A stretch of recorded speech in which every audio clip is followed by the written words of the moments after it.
But it's not only the high housing costs that have pushed many to leave their homes. Millions have been evicted by banks after the repossession of their homes. Here's more from Clara Ibarra and Carolina Kroon.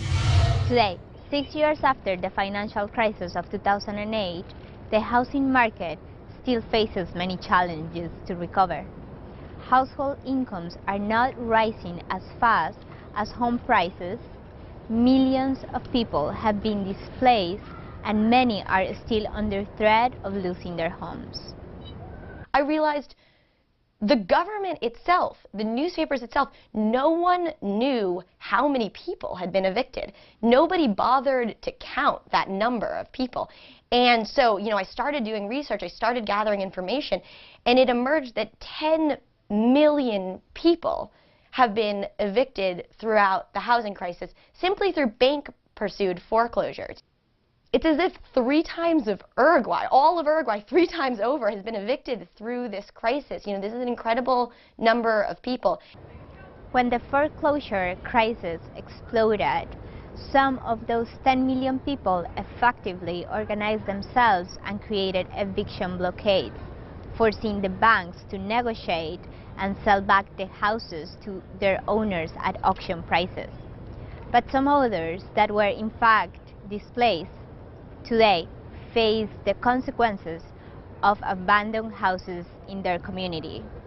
Those houses are a reminder that the housing market distress persists.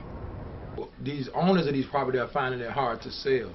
And what they end up doing is they're going in to rehab these properties without a buyer or a renter. And after they do the rehab work, because poverty is real in our community, people see that as an opportunity to go in there and vandalize the property, use it for a drug house, a gun house, a gang house. And what happens is the community suffers. Now the bank and the developer use the excuse, well, I fixed it up one time, I shouldn't have to fix it up no more. As these houses sit vacant, there are millions of Americans who have nowhere to live. This was the case of Martha Biggs, a woman who went under foreclosure and was forced to live in her car with her 4 children. Martha, with the aid of activists and neighbors, successfully liberated an abandoned house by repairing and living in it. This house was sitting here that nobody wanted, that nobody looked at it. It was abandoned. It was messing up the community. We walked through, asked the community, how would you like for us to fix that house so it won't be no abandoned house on your block? The community agreed.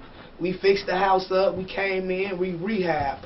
Now here comes someone wanting to buy it. Here comes someone wanting to purchase it.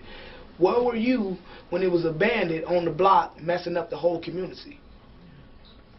So if you keep the community included throughout the whole process, you'll have a healthier community, a better community, and you'll have sustainable development.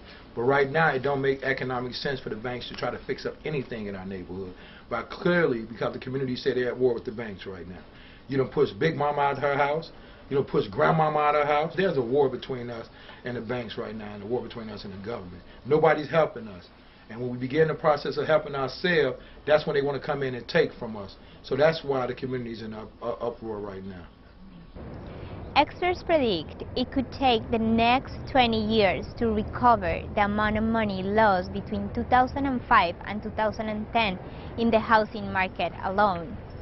In the meanwhile, the most affected by this crisis advocate to the banks and developers to include them in the recovery process. This is Clara Ibarra with Carolina Kroon reporting for Telesur, United States.